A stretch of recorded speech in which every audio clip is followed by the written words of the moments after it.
In the name of God, the compassionate, the merciful. Welcome, friends, to the 45th episode of Crime and Punishment, a legal podcast, not a political one. The official podcast of the Invictus Law Firm, PA, a criminal defense law firm in Orlando, Florida, the city beautiful. The website for this law firm is augustusinvictus.com, and that is me, yours truly, the host of this program. As you know, if you've listened to this any length of time, I always struggle to do these things at the last minute. I'm trying to get the link for the newsletter and the viral style so that y'all can see that. You can subscribe to this newsletter that is being posted right here, and you can help us get new equipment and so on and so forth by buying these cool designs at the viral style, which is right there. So today we are going to talk about Florida-specific legal items. We're going to talk about an article called Sunshine State Supremacy, The Rise of Florida. Obviously, I did not want to title it a title such as that, although I will point out it is a brand new day in social media. Elon Musk has taken over Twitter. I say that more to date this episode than anything because you could not possibly not know that Elon Musk has taken over Twitter unless you've been living under a rock or you've been in boot camp or something. Even in boot camp, I knew about 9/11, so you've got to know Elon Musk took over Twitter. So the shadow ban appears to be over. Posts are actually being shared. I didn't know James Woods was even on Twitter anymore, and now we're seeing his posts. I hear a rumor that Trump has been reactivated, although he's refusing to go back. Moral of the story, however, is that Twitter's apparently open season, so please do share this on there. And follow me at Emperor Invictus if you've been deleted as a follower, because that was one of those things that these Twitter people were doing, was just going through and wrecking people's followers. James Woods said he lost like 300,000 followers within a 48-hour period or something like that, something crazy. I haven't lost that many, but certainly in the thousands, not the hundreds of thousands. But what a bleeding out. And now that's over. And everybody's coming back. So please do share this on Twitter. Now, about that article, Sunshine State Supremacy, The Rise of Florida. This goes into a lot of things that are Florida specific. I've got a few other articles, specifically one from The Intercept complaining about the way things are going in Florida. Has a nice contrast because we like to be fair on this program where we have no political opinions whatsoever. This is 100% about the law. So let's pull that up. We're going to pull up Sunshine State Supremacy. We're going to pull up a LifeSite News article, and that is obviously a pro-life religious publication. We're going to pull up something from the Florida government itself, an historic bill to protect parental rights in education here in Florida, and then The Intercept, with whom we have a love-hate relationship, talking about, or should I say complaining about, DeSantis's actions in dethroning Disney here in Orlando. And then we have a good article from The Intercept about junk science being used as evidence in courtrooms, which I would love to talk about, but I don't expect we're actually going to get to today. We'll see. This is by Padraig Martin. Sunshine State Supremacy, The Rise of Florida. There's a lot of biographical detail in here and some commentary that would not be appropriate for this program in particular. So I'll try to do my best to edit things out, which is to say censor things, because we here at Crime and Punishment love Big Brother. We love censorship. So I'm going to censor the heck out of this article. That being said, I hope the content of it gets across to you. Mr. Martin says, I could not be prouder of my beautiful home country, Florida. As I am writing this article, the local news announced the signing of a bill designed to punish a degenerate in the center of our state. A degenerate rat, excuse me.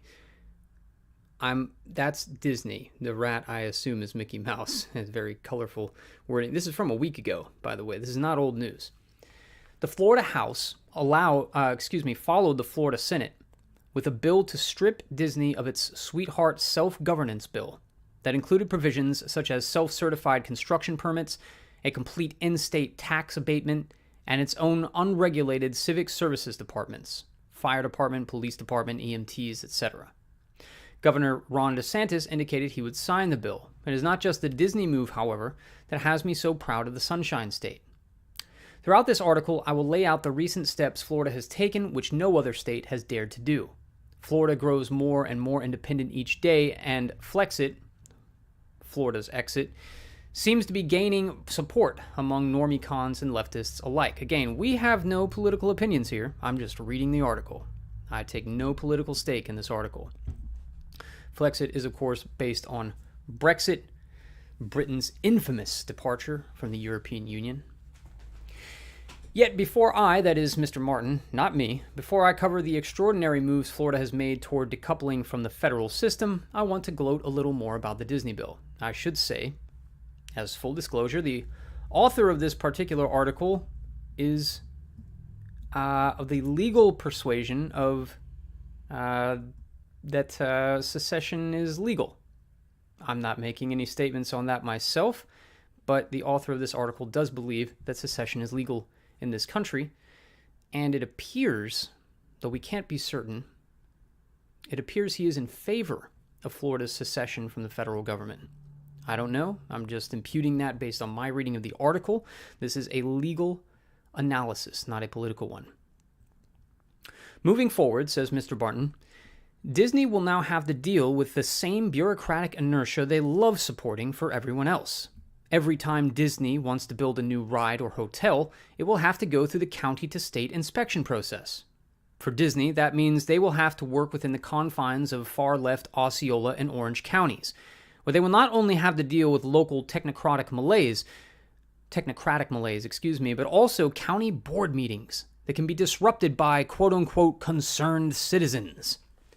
One can easily see a new ride getting postponed indefinitely because someone is concerned about the impact of a new roller coaster on an obscure whale off the coast of Alaska. More importantly, if Disney wants to get more aggressive in its child grooming content, conservative citizens can work within the system to effectively shut Disney down. In effect, every time Disney wants to build, every anti-pedophilia activist can overflood board meetings to ensure Disney projects are completely halted. The state, meanwhile, can slow or even halt Disney World activities with traffic impact studies on I-4, state-sanctioned employee safety inspections, environmental assessments, etc., etc. All of those agencies are led by one man, whom Disney promised to help remove, Ron DeSantis. Again, I take no political stake, none of us do here at Crime and Punishment, in anything going on in any realm of politics. All I can say is that Ron DeSantis seems to be pushing through a lot of legislation that is making him a lot of enemies. This business with Disney, the author of this article makes it very graphic. There's a lot going on here that he's talking about, and I feel like some of it is inside baseball for those of us in Florida, specifically Central Florida. Many of you might not know that Disney actually owns part of I-4. I-4 is the infamous stretch of road between Tampa and Daytona Beach. It goes straight through the center of Orlando. Worst traffic in Florida. If you ask me, worst traffic in the country. I-4 is terrible.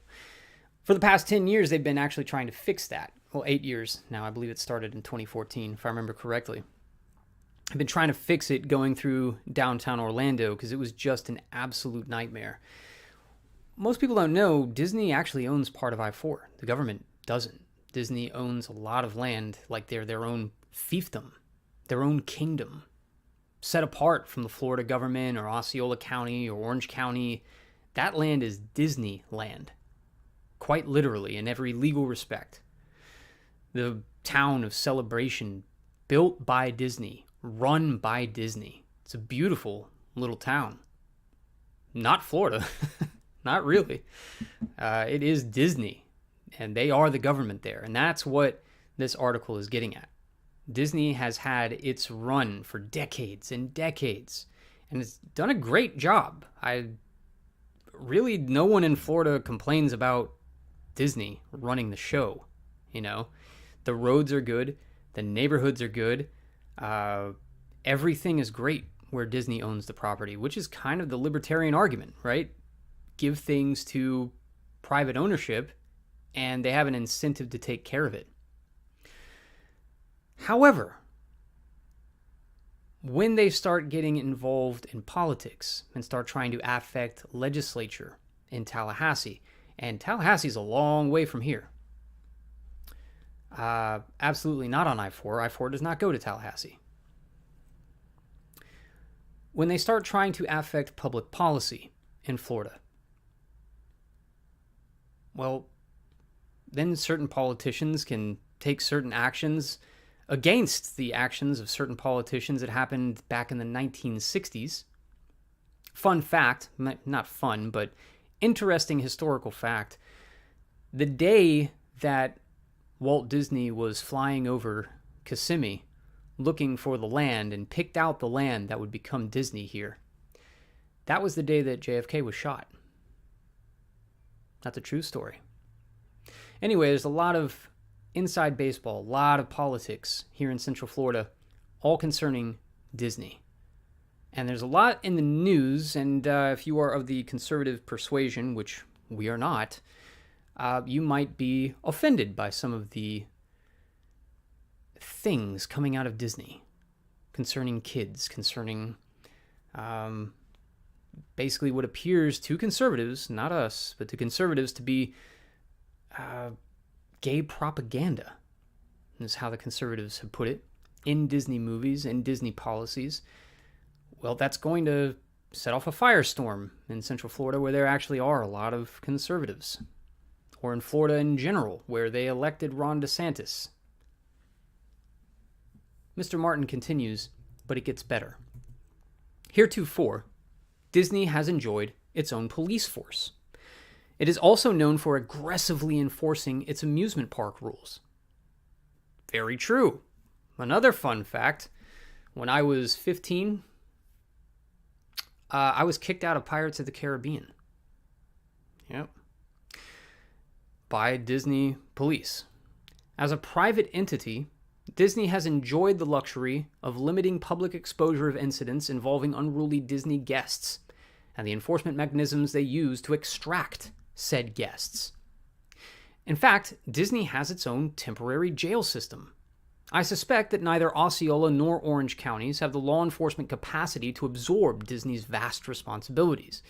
Consequently, most likely there will be a deputization process by which Disney's police force is effectively absorbed by a cross-county law enforcement agreement, much like that which governed law enforcement activity at Atlanta's Hartsfield Airport prior to the emergence of the TSA. What does that mean for Disney? The first time they remove certain people for fighting, it will be a public event. The first time they need to use aggressive control tactics on a non-compliant person who happens to be ethnic, it will be a public event, not a private one.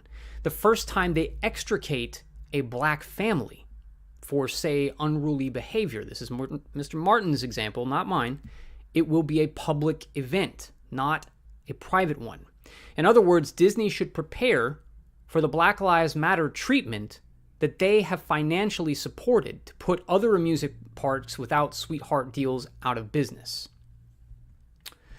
In other words, all of these policies that there's a backlash against here in Florida, Disney has been pushing those political policies, right? And that's a fact. That's not a political statement by me. That is on the record. Everybody knows about this. Now there is a political backlash against Disney, and they are about to suffer the same thing that they have been pushing on everybody else. As Harmonica noted in a related piece, I don't know what Harmonica is, so I'm not endorsing it. This is just Mr. Martin's article. Where is Disney going to go? Florida has the third lowest corporate tax structure. Florida has no state income tax. So not only does Disney get away with paying its employees less than it does in high-taxed California, but its executives also get to keep every dime not taken by the federal government. Physically moving Disney is an impossibility. Most importantly, the COVID-19 shutdowns proved Florida does not need Disney economically. Florida did just fine, even though some gay bars went out of business in Orlando. Is that the politically correct term? I'm not sure. Please don't ban me from YouTube for saying gay bars. I assume that's the actual term for it. And also, I'm just reading the article. Still, says Mr. Martin, there is more to tell. Florida has done more, far more, than just smack down a woke corporation. Florida has increasingly divorced itself from the federal Leviathan. Unlike Greg Abbott's moves in Texas, which seem gimmickry, for example, busing illegal immigrants to Washington, D.C., and entirely about re-election in 2022, Florida has been making these moves since 2019. Here are just a few highlights of the actions of an ascendant independent country. Again, this is from a secessionist perspective, which we do not necessarily endorse. In case you missed the reference about Greg Abbott, he is governor of Texas. The busing illegal immigrants to D.C. that is being referenced here, he made a big show of, okay, I'll let these immigrants come across the border from Mexico into Texas, and we're going to put them on a bus, and we're going to send them to Washington, D.C. so that Joe Biden can have them. It's a big publicity stunt. Nobody thought he had the sand to do it. Looks like he did it. But as the author of the article has pointed out, it seems a little gimmicky, right? Not really an act of political substance. It's just a publicity stunt. So, here's the list of things that the author feels like prove that Florida is on the ascendancy. Florida has left OSHA. The Florida school boards have withdrawn from the National School Boards Association. Florida rejected by 40%. Let's just start that over because this is important. Florida rejected 40% of the 2022 textbooks approved by the United States Department of Education. That is huge. So all of these textbooks being pushed on the rest of the country, Florida rejected 40% of them. That's a big number. Florida Health Department has rejected the gender confirmation care program for minors of the U.S. Health and Human Services. A Florida judge lifted the U.S. Department of Transportation's mask mandate. Florida rejected the COVID-related federal unemployment extension. Florida has recreated its state guard. The Florida anti-riot law of 2021, we've actually discussed that on this program.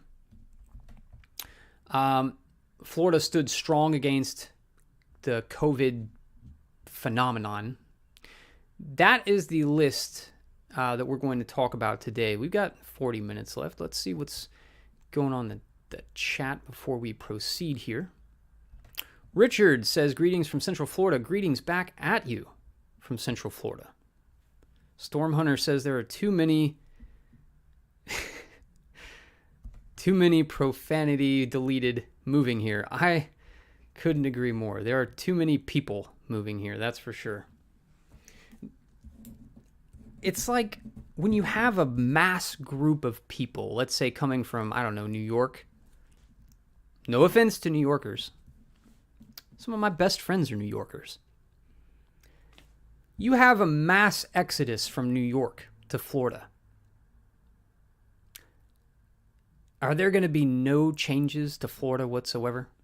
The thing is, when New Yorkers come down here en masse, they want to bring New York with them, not realizing that they're fleeing New York for a reason. And that reason is the culture that they grew up in, but they want to bring it with them. That's just how these things go. There's no denying that you see a whole bunch of new New York plates around a certain neighborhood, and they're not going to be talking like Floridians. They're going to be talking like New Yorkers. They're going to be wearing Yankees hats, talking about the Giants. What if you made a blanket statement like that for a mass group of people coming from, say, another country? That would be racist, though. So we're just going to stick with New York, and we're going to say there are way too many people moving here to Florida, and it's going to change Florida in a bad way. Because they come here saying, oh, we want to escape COVID. We want to escape COVID. And then, yeah, but you know, the taxes up there, they weren't so bad. Why don't we have an income tax here? You know, we could use it for the schools or whatever they think was better in New York. If you think it was better in New York, respectfully, please stay in New York. You guys wanted to make fun of Florida at least as long as I've been alive, and now everyone wants to move here. So badly, in fact, that the rent is $2,400 for a 2-bedroom apartment. It's insane what has happened to Florida. And it's because we are the best state in the country, and everybody has finally recognized that fact. Hence the name of the article, Sunshine State Supremacy, The Rise of Florida. You're welcome, America. So, we can refuse to patronize Disney, to buy their products, or watch their movies, says Storm Hunter. Yeah, but, man, they've got Moana, Aladdin. Like, what do you how do you go on Pandora and play songs for your kid? Like, they got a Disney station. Disney's inescapable. Maybe just because I'm in Orlando. But what's the alternative, you know? I will point out The Secret of Kells. That's a good movie. There's a lot of religious cartoons out there, a lot of religious movies, but as far as a powerhouse like Disney as an alternative, still looking for that. Please do put your suggestions in the chat box here. Is that what they still call it? A chat box? Live chat. Live, whatever it's called. Going back to the 90s. Greg Mauser says, get on TRS. Strike and Mike like you, and I'll expand your audience. Can I get on TRS? Is that something? Do I apply for that? Is that they have like an application for podcasts? Do I like synchronize it? Is that what they call it? Rush Limbaugh style. I hate Nestle trying to glom our fresh water. I assume that means steal our fresh water. Yeah, Nestle, yeah, Coca-Cola. You know, Dasani is actually Jacksonville's tap water. Like, they just take the water out of the Jacksonville area, filter it, put it in a bottle, and call it Dasani. Disgusting. Just gross. They've been doing that all over Florida forever, you know, since Florida began, right? Coca-Cola owns so many swaths of land here. It's like, you know, if you know anything about Florida politics, it's like one massive album cover for Rage Against the Machine. Like the inside of the album jacket where it's just lyrics for days. Like, that's Florida politics. Everything's owned by corporations. Which, to be fair, is probably one of the biggest criticisms of someone like Ron DeSantis. If you're into politics, which I'm not, but the corporate control of everything in Florida is notable, and Disney was foremost among them until recently when Disney crossed that line. But that's just Disney. As far as everybody else is concerned, Florida's still open season, right? Good afternoon from the West, says Brian. Back at you from the East. Coach Alpha Elite says, yes, I am still interested in moving to Florida and becoming a Florida man. Well, American men can only aspire to be Florida men like us, right? I'm constantly pointing them to... Storm Hunter says, I'm constantly pointing them to 95 North so they can hear me. Yeah. Just get back on the road to 95 North. Go back up there, straight out of Florida. 95 goes straight out of Florida. You're welcome. New York values, says Richard. New York values coming down to Florida. Many Northerners moved to the South for the sole purpose of changing it, says Magnolia Madam. Yeah, it's almost like 150 years later, we're still under Reconstruction. Still under Reconstruction after all this time. Transient populations destroys local culture, says Padfa. Yes, and Florida, to be fair, has always had a transient population, at least Orlando. Orlando's super transient. It's very rare to meet people who actually grew up here, as I did. It's a rarity indeed. All right. Let's get back to this article. Let's go through these things that Mr. Martin has listed as his reasons that Florida is ascending to the top of all the states in the United States of America. So much so that he believes Florida shouldn't even be with the United States of America. It should just be its own country. It's that good. Now, Florida left OSHA. In November 2021, DeSantis signed a bill passed by the Florida legislature that removed Florida from the Federal Occupational Safety and Health Administration, OSHA. Over the next 2 to 5 years, Florida will fully decouple from the voluntary association that no other so-called conservative governor has yet to do over the COVID-19 mandates that OSHA sought to impose. Whereas approximately 22 states have their own OSHA-approved state plans, a means to save federal tax dollars by using local enforcement, it appears Florida intends to carve out its own path, complying with legally bound safety requirements.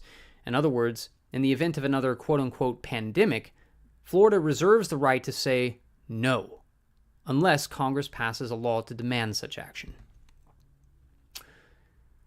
Here's the next one. Florida school boards withdraw from the National School Boards Association. The Florida School Boards Association, FSBA, decision to withdraw from the federally backed National School Boards Association, NSBA, was not unique. 20 states did so after the National School Boards Association asked the Biden administration to direct the corrupt Department of Justice to investigate concerned parents over the woke agenda that was creeping into the curriculum. Do you recall that? I recall that. We talked about it on this program. People were asking the Department of Justice to investigate parents for complaining to school boards, for showing up to these school meetings and complaining about what was going on. They asked the Department of Justice, the FBI, to investigate these parents for being upset at what's going on in the school. Just incredible that could happen in America. And that's what we've been living under the past several years. And thank God, because we love Big Brother on this program. 14 states followed through with their plans. Our Florida School Boards Association, however, not only unanimously chose to leave the entity, a rare unanimous decision, but did so immediately. This act likely led to the next move by Florida. Florida rejected 40% of the 2022 textbooks approved by the U.S. Department of Education. What a number.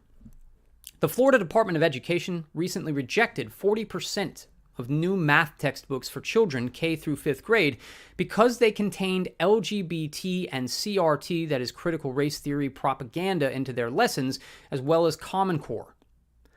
What in God's name does LGBT anything have to do with math? Or critical race theory? Why are those things in math textbooks? Kindergarten through the 5th grade. Right? Just asking from a legal perspective, not a political one. Legally, I don't understand what the U.S. Department of Education would have to gain, or what sort of power they think they have to impose something like that in a math textbook. It just baffles me as an attorney. That's why I sound like my dander's up. Not because I care about politics. The U.S. Department of Education promoted these textbooks, says Mr. Martin. 54 of the 132 U.S. Department of Education approved textbooks were found to contain white hatred and pedophile grooming intermixed with lessons on arithmetic, division, and basic algebra. What in God's name is going on out there? Thank God I'm in Florida. Florida Health Department rejected the Gender Confirmation Care Program for minors of the U.S. Health and Human Services. This is the fourth thing? Florida left OSHA. 2, Florida school boards withdrawal from the National School Boards Association. 3, Florida rejected 40% of the 2022 textbooks approved by the U.S. Department of Education. Number 4, Florida Health Department rejected the Gender Confirmation Care Program for minors of the U.S. Health and Human Services. As recently as April 20th, 2022, that's last week, by the way, Florida rejected a program peddled by the federal government entitled Gender Confirmation Care. Are you wondering what that means? Because I sure am. In that program, which is being adopted by Alabama, Tennessee, Massachusetts, Texas, Connecticut, Illinois, and the other 49 states, children are to be provided mental health counseling to help them transition, even when such transgender transition is opposed by the parents. Mind-blowing. 49 states.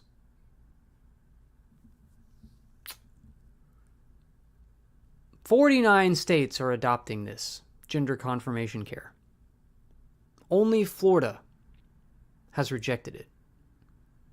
What universe are we living in? Are you guys living in? I'm not living in that universe. I'm in Florida. So is Mr. Martin. So are all the people that got out while the getting was still good. I don't know what to say about that. 49 states are approving mental health counseling to help children transition their gender, even when such transgender transition is opposed by the parents. They told us, oh, that's okay. We're just going to give abortions to teenagers without their parents knowing or anyone knowing because it's a woman's right. It's her privacy. We're going to let teenage girls get abortions without anybody knowing about it, and we'll give them counseling by liberal doctors. And that's as far as it'll go, right? Because it's just privacy. You know, these poor girls. And I do love that Everlast song. That's never where it stops, right? Hormone suppressant therapies and other medical care will also get administered to children as young as 5 years old, with or without parental approval. Florida's Surgeon General, Joseph Lombardo, told the federal government no. God bless Florida, and God bless the Surgeon General, Joseph Lombardo. Florida judge listed the, what are we on, number 6? This is a long list of reasons why Florida is better than your state. Florida judge lifted the U.S. Department of Transportation's mask mandate. Although seated in a federal capacity... Oh, by the way, before we get banned from YouTube, I'd also point out one thing not on this list is Governor DeSantis said we're passing legislation down here so that you guys in California running these social media companies, we get to sue you in Florida courts. So, Florida courts are assuming jurisdiction over those lawsuits. Just food for thought when you start banning us all over again because you're mad at Elon Musk. Florida judge lifted the U.S. Department of Transportation's mask mandate. Although seated in a federal capacity, it should be noted that it was Florida-based federal judge Catherine Mizell who overturned the Biden administration's extension of a pointless mask mandate. Ignoring that people sitting on a flying tube will not be saved from any illness thanks to a non-surgical grade mask lacking a fully sterile surgical environment, the Biden administration sought to reimpose the shameful practice of masking on travelers. Mrs. Mizell, sorry, that's in the article. I did not say that. I'm just reading the article. Judge Mizell, who was born and raised in Lakeland, Florida, put an end to the stupidity of the federal mask mandate. Score 1 for Florida. Florida rejected the COVID-related federal unemployment extension. On May 24th, 2021, Governor DeSantis informed the federal government that Florida would not participate in the CARES Act, a program whereby unemployed persons were gifted an extra $300 a week added to their Florida unemployment benefits. The reason? Florida knows that individuals incentivized to do nothing will not work. The unemployment rate in Florida is 3.3% as of March 2022. The unemployment rate in the United States is 3.6%. The difference, however, is that the federal government's labor participation rate of 62.4% is the lowest in the past 20 years. Florida, by contrast, stands at 58.6%, about its historic norm, due to its large retiree population. In other words, the federal government needed to strip people out of the workforce in order to make its unemployment numbers look better.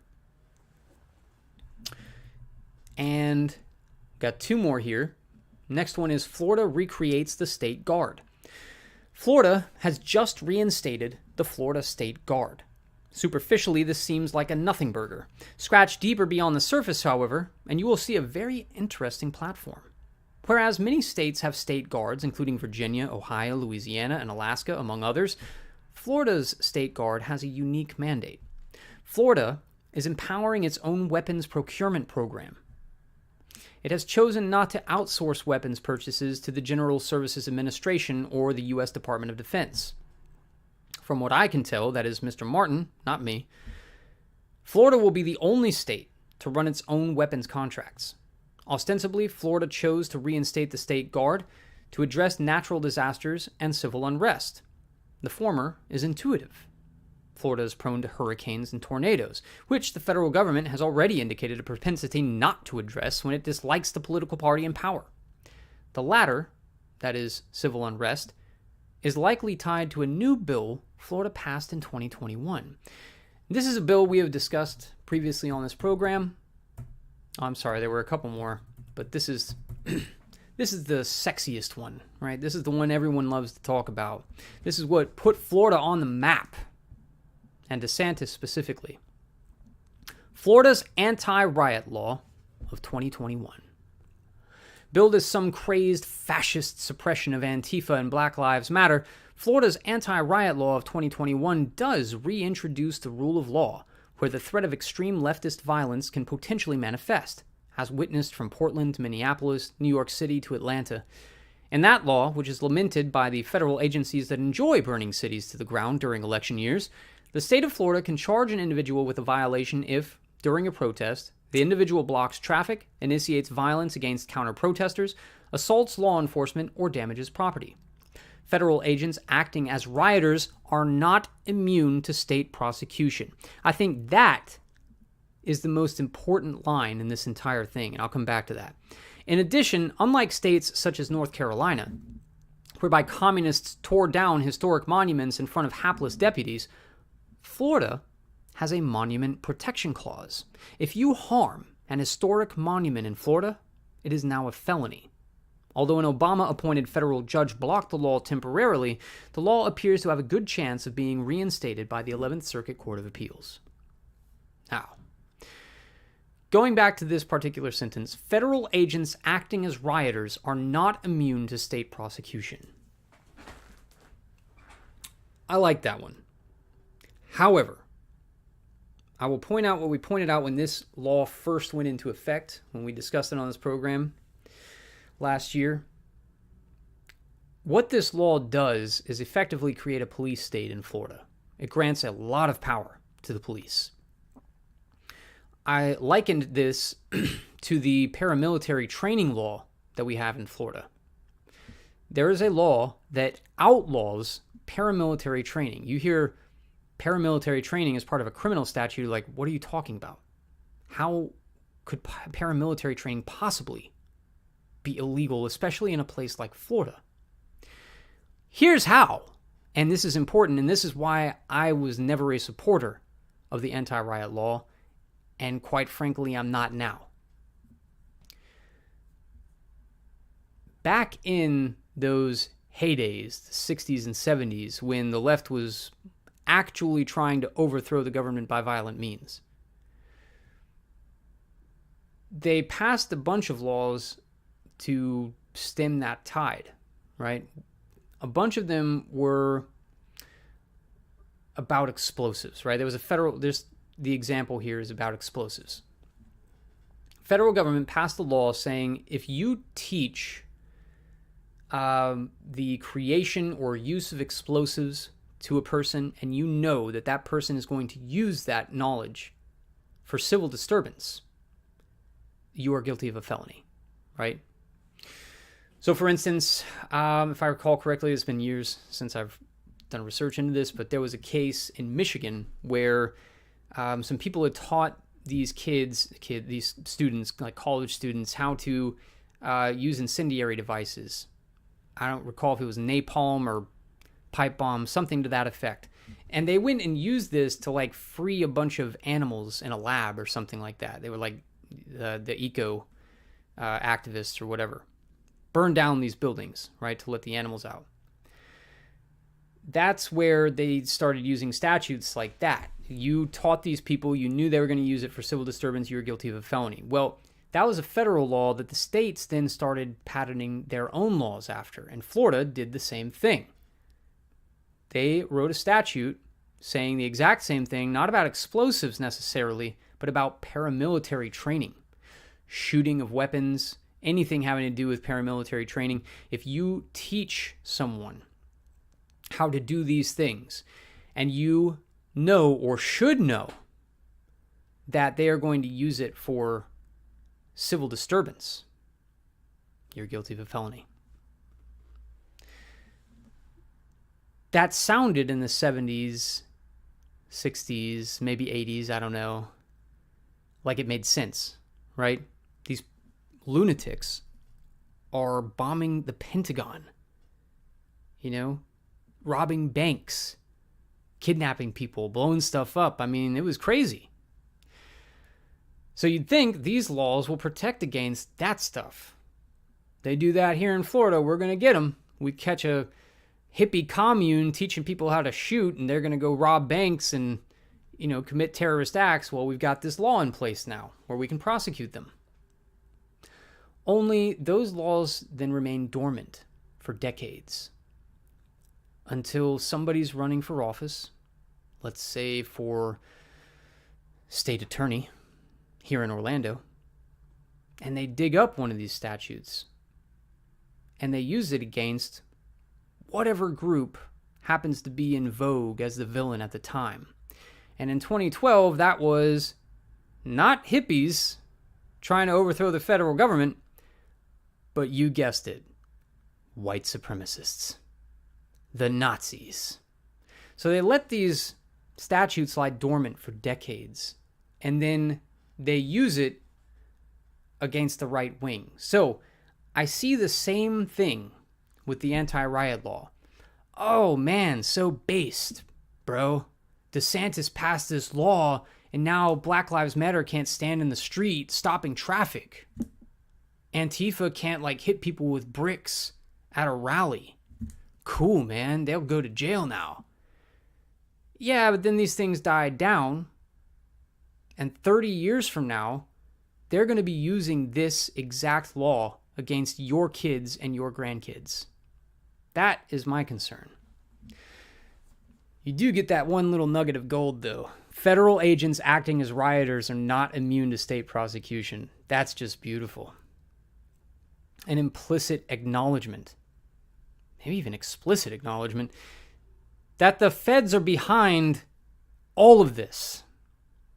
And if they're not the ones actively strategizing it behind the scenes, because we're being charitable here, we do love Big Brother, then they are absolutely complicit in it. Because look at the dragnet of the January 6th investigation, right? Biggest prosecution in the history of the United States, bar none. Why couldn't they use all of that technology and KGB systemization, all that technocratic power, all of that terror, to come down on the people who are actually burning down the country throughout all of 2020? Or you could really say from 2015 to 2020. They had all of that power. And, oh, well, we can't find them. They were wearing masks. Oh, we can't find them. They got a black bloc and they're anonymous and we can't find them. Yet you can find every single person who set foot in Washington, D.C. You can have all of their text messages, everything they've ever said. You can have their own sons wear wires and testify against them in court. But you can't find actual criminals burning down cities. So that's the one silver lining in this anti-riot law, is that feds can be prosecuted here in Florida. They are not immune. I do like that. Everything else, though, I'd be suspicious of it if I were you. Because I'm me and I am suspicious of it. Now, Zig the Infernal says, they just opened up the official Ministry of Truth. Wild times are coming, dude. They did. What was that called again?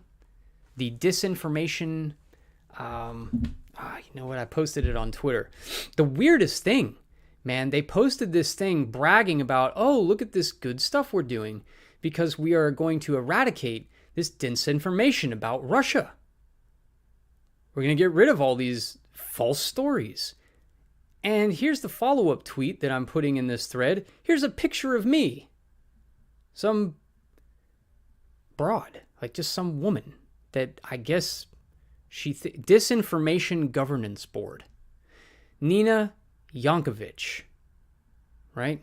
Disinformation Governance Board. What a title. Cat's out of the bag. Here's what I've been up to the past 2 months and why I've been a bit quiet on here. Honored to be serving in the Biden administration DHS government and helping shape our counter-disinformation efforts. Well, thank God. I thought they were going to censor people. They're just into counter-disinformation. Whew. DHS, and she posted this picture along with this just gratingly millennial posts here. She posted this screenshot of, I don't know what this is, a white paper, Wikipedia entry, I don't know. But it's a screenshot of this text. DHS, Department of Homeland Security, is standing up a new disinformation governance board to coordinate countering misinformation related to Homeland Security, focused specifically on irregular migration and Russia. Nina Yankovic will head the board as executive director. She previously was a disinformation fellow at the Wilson Center. What in God's name is a disinformation fellow? Absolute 1984 doublespeak. They have actual departments where they teach people about censorship and propaganda. And they call it a disinformation fellow. That's incredible. She advised the Ukrainian Foreign Ministry as part of the Fulbright Public Policy Fellowship and oversaw Russia and Belarus programs at the National Democratic Institute. She posts that along with this Twitter thing, cat's out of the bag. The thread here goes into this. It's a picture of her. I mean, the most narcissistic, just wild thing I've ever... And this woman is an actual government official. It says... Oh my God. Here's my official portrait to grab your attention. Now that I've got it, a huge focus of our work, and indeed one of the key reasons the board was established, is to maintain the department's commitment to protecting free speech, privacy, civil rights, and civil liberties. Holy mother of God. Like, did she post this herself? Because if she did, I don't care about laughing at this woman, because she's not that attractive. She's like, I'm posting my official portrait to grab your attention. Now that I've got it, this is all about free speech, civil rights, and civil liberties. Like, are you kidding me right now? You are heading a disinformation governance board. You are a disinformation fellow. You are helping shape our counter-disinformation efforts for the Biden administration through the Department of Homeland Security. And this cute girl picture, at least you think it is telling us, don't worry, the huge part of what we're doing is protecting free speech, privacy, civil rights, and civil liberties. It's like somebody read 1984 and said, hey, you know what? That's a good idea. That'll work. And they actually took it and ran with it.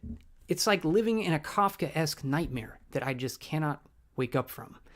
So thank you for pointing that out, Zig the Infernal. I meant to talk about that and completely forgot about it. I must have suppressed it or something. I don't know. Zig says, makes me ashamed to be Texan. Yeah. If you're not Floridian, I feel sorry for y'all. I don't understand, says Stormhunter, how they can get away with that. How can a school step in between the parents and child and administer medication or even counseling without consent? Well, we have precedent for it now. Like I said, this is exactly what we did with quote-unquote abortion rights, right? We said, well, if a woman has the right to murder her child, what does it matter if she's over 18 or under 18, right? Like, you can get pregnant. So you automatically have that privacy right. You automatically have that right to choose. If you're 21 or you're 12, either way, you can get pregnant, so you have the right to murder your baby. And you shouldn't have to answer to your parents. Your parents shouldn't even be notified. We'll counsel you. We'll give you the abortion. Trust us. We're with the government. So we have precedent for it. We've not challenged that for decades. This has been going on since the 70s. And it just got worse and worse and worse till they're saying, yeah, if you're between 12 and 18, you've got that right, and we're not going to tell your parents. Parents can shove off. They're not the ones that are pregnant. This is your life, young lady. You need to kill this baby so that you can get on with your life and have a good, successful career after college. So now, why not? You're 5 years old. You like playing with dolls. Go ahead, cut off your penis. We live in an absolute madhouse. Stormhunter asks, do they appeal the court and get a judge to order it? And the court basically goes to war with the parents? How can they legally get away with that? I tell you what, Stormhunter, if you don't have experience with the family courts in this country, count yourself blessed. The family courts, I will do a special episode just on family. You have no idea how bad it is in this country. Especially for fathers. Especially for fathers. It is, you wouldn't believe it if I told you. So I'll make the case. You know what? I'll bring in some cases. We'll do an episode just on that. However, that's going to be down the line, to be honest, because one thing I brought with me to mention, I want to start a series on the book Pleading Out, or at least do one episode on it. It's called Pleading Out, How Plea Bargaining Creates a Permanent Criminal Class. We've discussed this on this program before. I'll talk about it at the end of the show. But to address your question, Stormhunter, we're going to have to do an episode on family law and the family courts in this country. You would not believe what people get away with in family courts. Robbie Lucy says, yes, valid point. These laws sound good until the quote-unquote other side obtains power, whether through demographic change, social change, right to left, etc. Right. So you think, oh, this police state thing is a great idea because we get to police those people. Not realizing that it's only a matter of years before those people come to take power. They now outnumber you. That's democracy. Now they're using those laws that you passed against them against you. Actually, a lot of people are finding that out on the other side of the aisle, right? Twitter, especially, right? That's the biggest thing about that. Not that it's a law, but it's illustrative of that phenomenon. Let's build these systems. Let's completely dominate this entire area of speech and commerce and human interaction. And let's exile all those evil right-wingers.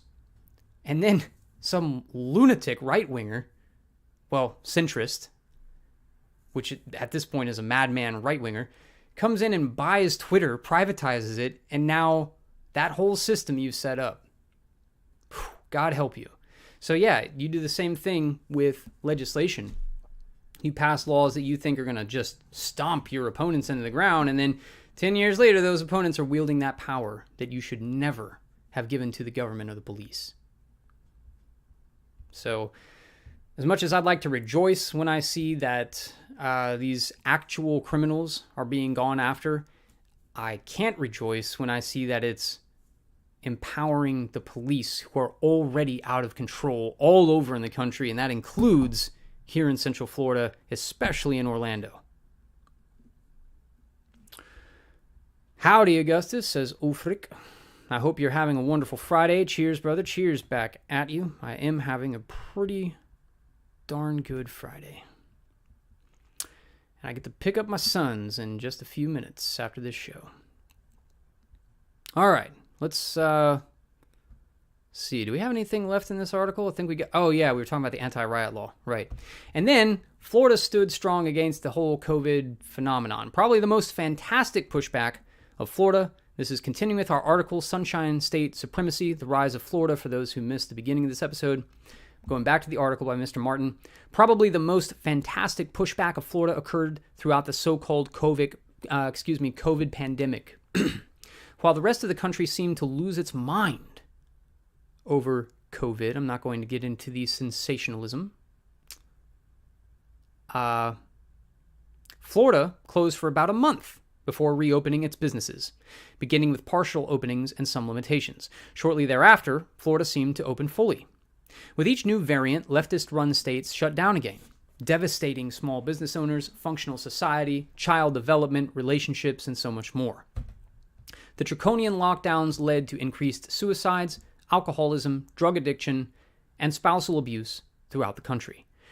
Worse, various post-lockdown studies indicated that there was no net positive effect on COVID transmissions or related deaths when paranoid states forced closures.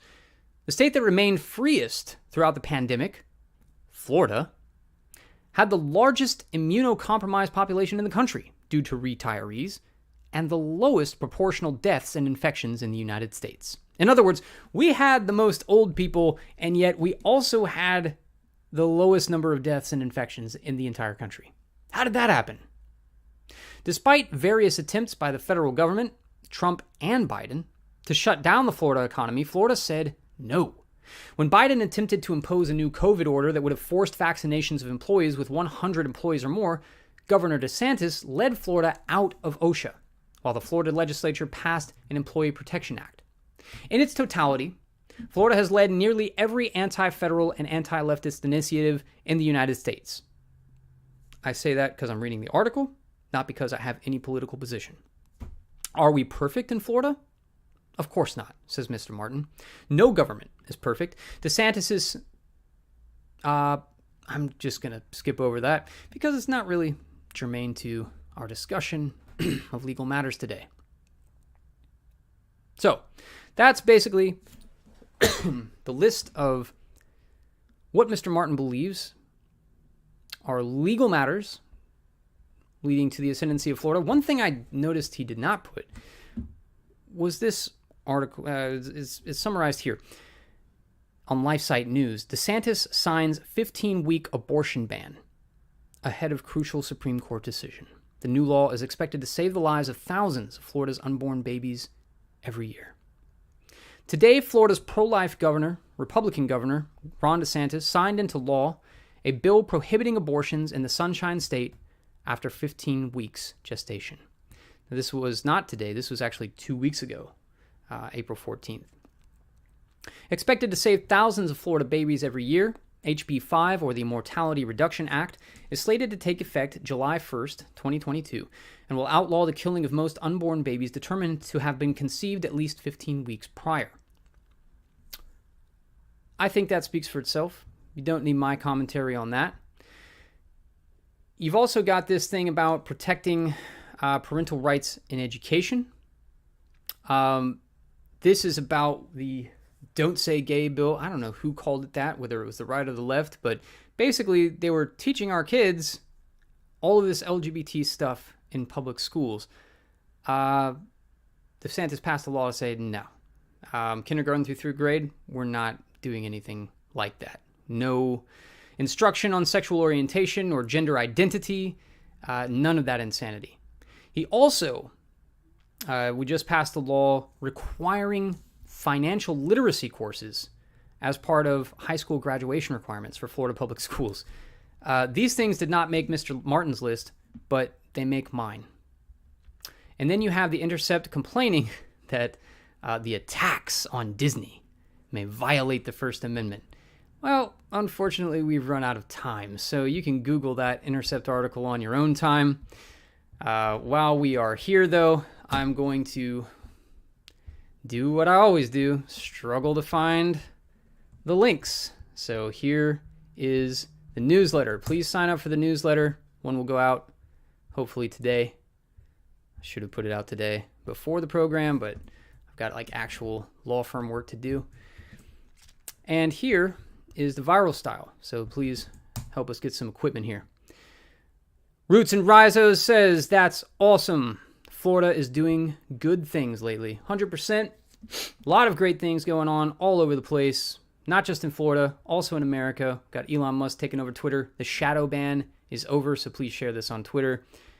Just everywhere you look, things are going right.